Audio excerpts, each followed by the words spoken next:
County Jail. Turning to the 10-page information, these are the allegations. On September 10th, 2025, at approximately 12:23 p.m., Charlie Kirk was shot and killed while speaking to a large crowd on the campus of Utah Valley University in Orem, Utah. Police found the suspected murder weapon, a bolt-action .30-06 rifle, nearby. Over the next approximately 33 hours, police conducted a manhunt for the shooter until the evening of September 11th, 2025, when Tyler James Robinson surrendered to police at the Washington County Sheriff's Office. DNA consistent with Robinson was found on the rifle's trigger. After shooting Mr. Kirk, Robinson hid the gun, discarded the clothing he wore when he fired the rifle, and told his roommate to delete incriminating text messages and not talk to police. Children were present at the time of the shooting. The shooting. Turning Point USA, a nonprofit organization founded in 2012 by Charlie Kirk, organized a public outdoor event to be held at noon on September 10th, 2025 at UVU. The event was the first in a series of similar events to be held at college campuses nationwide. Mr. Kirk is a well-known conservative activist famous for these type of events where he discusses various political issues and debates with audience members. His events and comments have garnered a significant number of supporters and drawn the ire of many who disagree with his political views. The event at UVU was announced far in advance and garnered significant publicity and interest. Consequently, several hundred people attended. Mr. Kirk was interacting with a crowd before the event officially got underway. Then, at approximately noon, Mr. Kirk seated himself under a portable canopy behind a table and microphone. He began speaking to the crowd and fielding questions from attendees, a format Mr. Kirk commonly used at his events. Mr. Kirk allowed his questioners to approach a microphone positioned directly in front of him. Mr. Kirk's team members were very close to him on his right and left, as well as some behind his canopy and others at various close locations near him. The large crowd surrounded Mr. Kirk on three sides. Temporary metal fencing separated attendees from Mr. Kirk by only a matter of feet. Directly above and behind Mr. Kirk was the UVU Hall of Flags, an indoor walkway spanning several hundred feet with floor-to-ceiling glass windows which overlooked the plaza where Mr. Kirk was seated. People were in the walkway at the time of the shooting.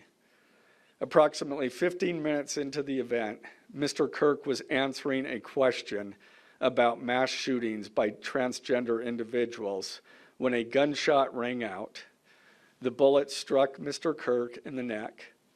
He slumped to the ground almost immediately. The bullet's trajectory passed closely to several other individuals beside Mr. Kirk, including the questioner who was standing directly in front of Mr. Kirk. Children were visible near Mr. Kirk's stage when he was shot. Mr. Kirk was rushed to a nearby hospital where he was declared deceased. The medical examiner's report is still pending. So UVU surveillance.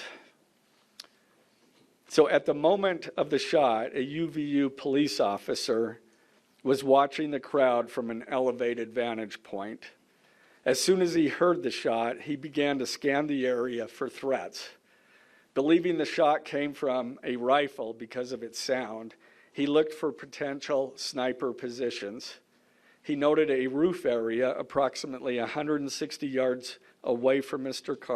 Kirk as a potential shooting position and rushed there to look for evidence. The suspected shooting position is adjacent to an open, publicly accessible walkway. To access the suspected location, a person must climb over a railing and then drop to the roof only slightly below. The UV officer climbed over the railing and down onto the roof.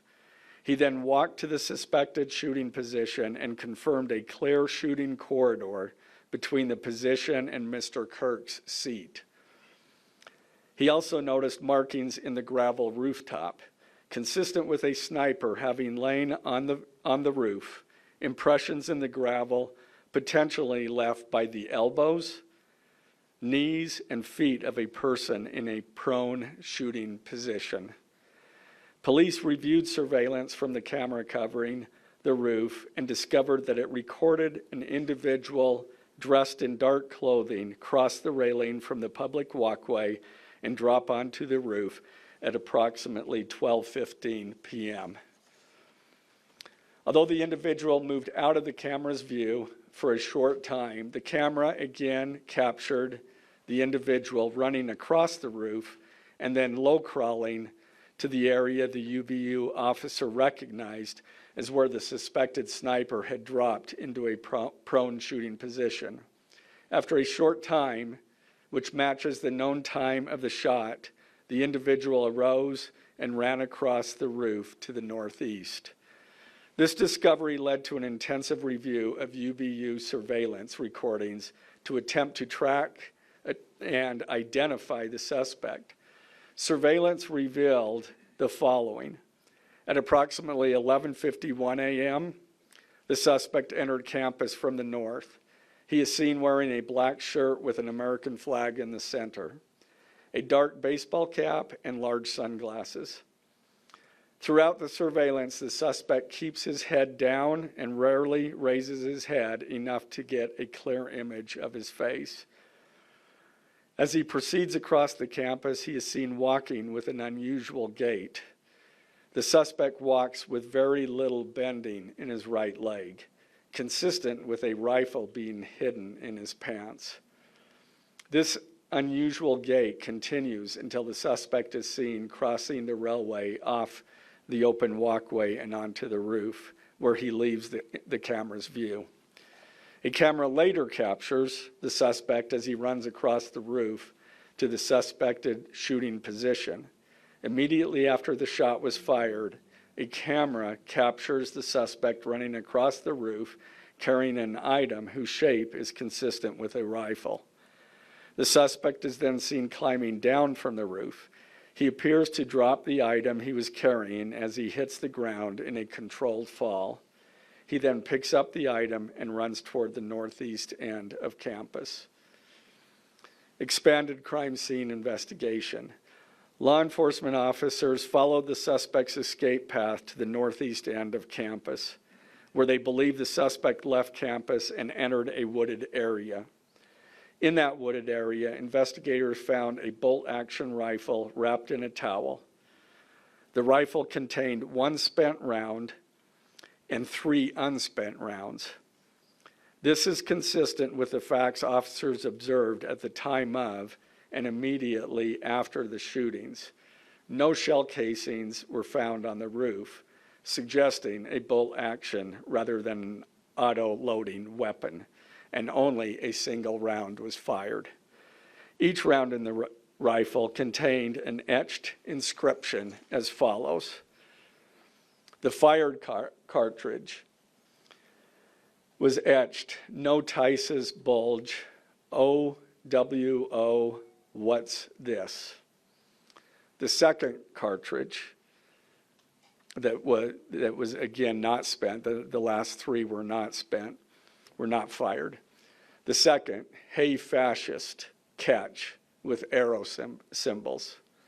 The third cartridge, "Oh Bella Chow, Bella Chow, Bella Chow, Chow Chow." The fourth cartridge, "If you read this, you are gay," LMAO. The rifle, ammunition rounds, and towel were sent for forensic processing. DNA consistent with defendant was found on the trigger, other parts of the rifle, the fired cartridge casing, 2 of the 3 unfired cartridges, and the towel. Law enforcement was unable to immediately locate the shooter, so they published photos of the shooter from the UVU surveillance cameras and asked for the public's help to identify him. Meanwhile, law enforcement continued to try to identify the shooter through other means. The Washington County investigation. On the evening of September 11th, 2025, as law enforcement continued their investigation, Tyler James Robinson went to the Washington County Sheriff's Office with his parents and a family friend to turn himself in. Robinson's mother stated that the following to police. On September 11th, 2025, the day after the shooting, Robinson's mother saw the photo of the shooter in the news and thought the shooter looked like her son. Robinson's mother called her son and asked him where he was. He said he was at home sick and that he had also been at home homesick on September 10th. Robinson's mother expressed concern to her husband that the suspect shooter looked like Robinson. Robinson's father agreed. Robinson's mother explained that over the last year or so, Robinson had become more political and had started to lean more to the left, becoming more pro-gay and trans rights oriented. She stated that Robinson began to date his roommate, a biological male who was transitioning genders. This resulted in several discussions with family members, but especially between Robinson and his father, who have very different political views. In one conversation before the shooting, Robinson mentioned that Charlie Kirk would be holding an event at UVU, which Robinson said was a stupid venue for the event. Robinson accused Kirk of spreading hate. Robinson's father reported that when his wife showed him the surveillance image of the suspected shooter in the news, he agreed that it looked like their son. He also believed that the rifle that police suspected the shooter used matched a rifle that was given to his son as a gift. As a result, Robinson's father contacted his son and asked him to send a photo of the rifle. Robinson did not respond. However, Robinson's father spoke on the phone with Robinson. Robinson implied that he planned to take his own life. Robinson's parents were able to convince him to meet at their home. As they discussed the situation, Robinson implied that he was the shooter and stated that he couldn't go to jail and just wanted to end it. When asked why he did it, Robinson explained there is too much evil and the guy, referring to Charlie Kirk, spreads too much hate. They talked about Robinson turning himself in and convinced Robinson to speak with a family friend who is a retired deputy sheriff. At Robinson's father's request, the family friend met with Robinson and his parents and convinced Robinson to turn himself in. The family friend spoke to police and reported telling Robinson that it would be best if he brought all evidence with him to the sheriff's office to avoid police having to search his parents' home. The friend also asked Robinson if he had any clothes that were related to what he did. Robinson replied that he had disposed of the clothes in different areas. The roommate. Police interviewed Robinson's roommate, a biological male who was involved in a romantic relationship with Robinson. The roommate told police that the roommate received messages from Robinson about the shooting, and he did provide those messages to police. On September 10th, 2025, the roommate received a text message from Robinson which said, "Drop what you're doing, look under my keyboard."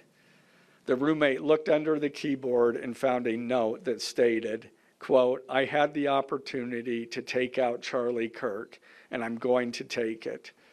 Police found a photograph of this note. The following text exchange, then took place. After reading the note, the roommate responded, "What? You're joking, right?" Robinson: "I am still okay, my love, but am stuck in Orem for a little while longer yet. Shouldn't be long until I can come home, but I gotta grab my rifle still. To be honest, I had hoped to keep this secret till I died of old age. I am sorry to involve you." Roommate: "You weren't the one who did it, right?" Robinson: I am. I'm sorry." Roommate: "I thought they caught the person." Robinson: "No, they grabbed some crazy old dude, then interrogated someone in similar clothing.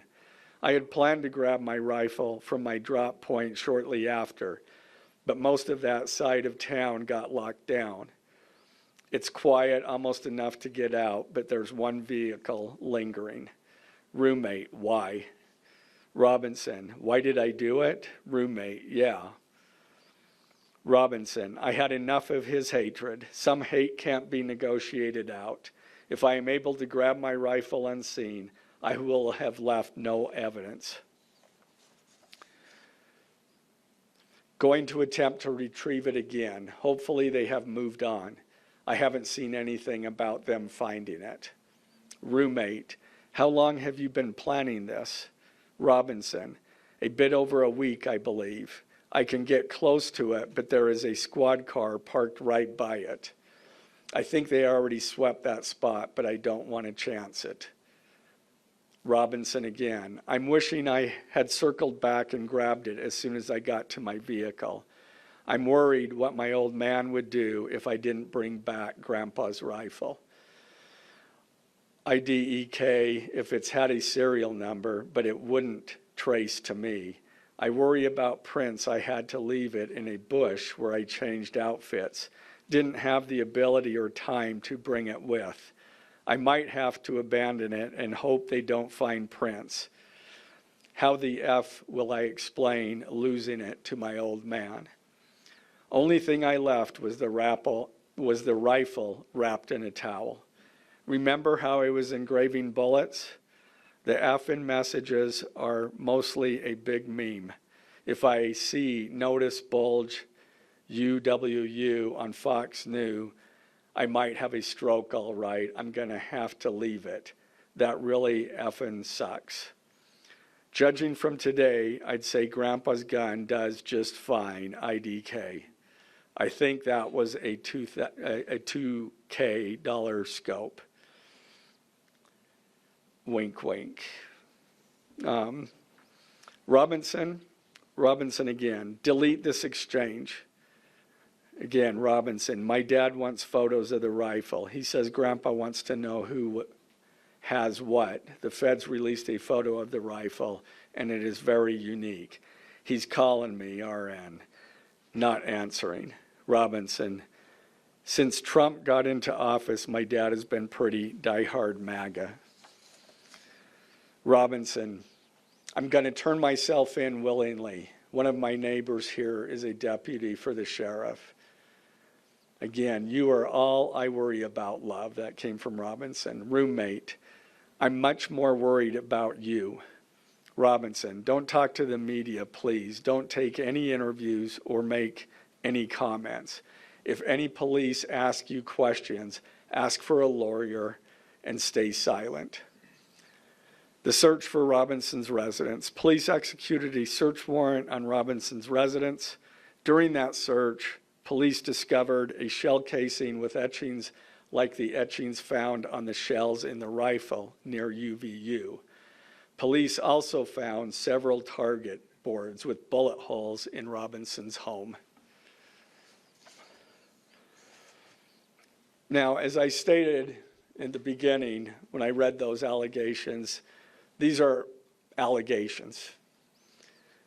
And like the evidence set forth in this statement, those allegations, what you've heard from the media, even from state and federal officials, has not been tested in the crucible of a jury trial.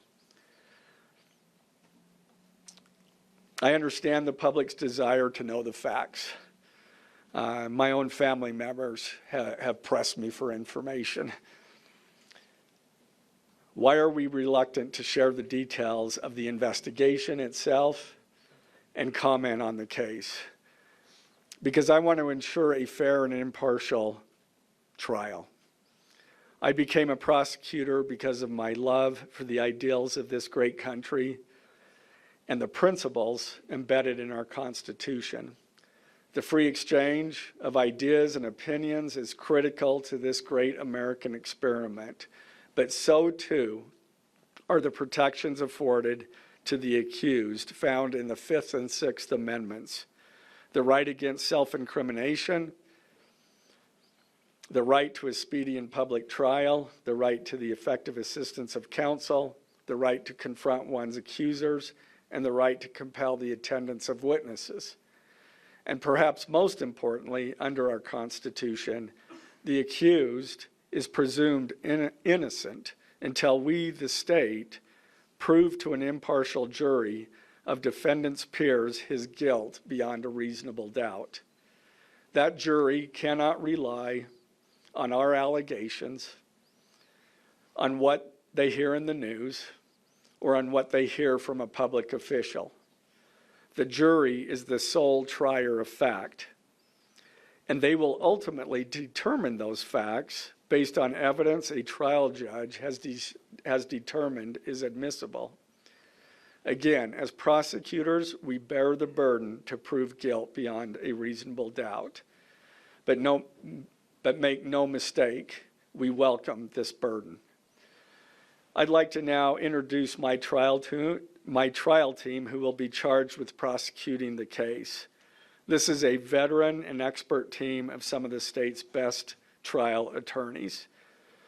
Chad Grunander, who is one of my two chief deputies, Ryan McBride and David Sturgill on the far right there.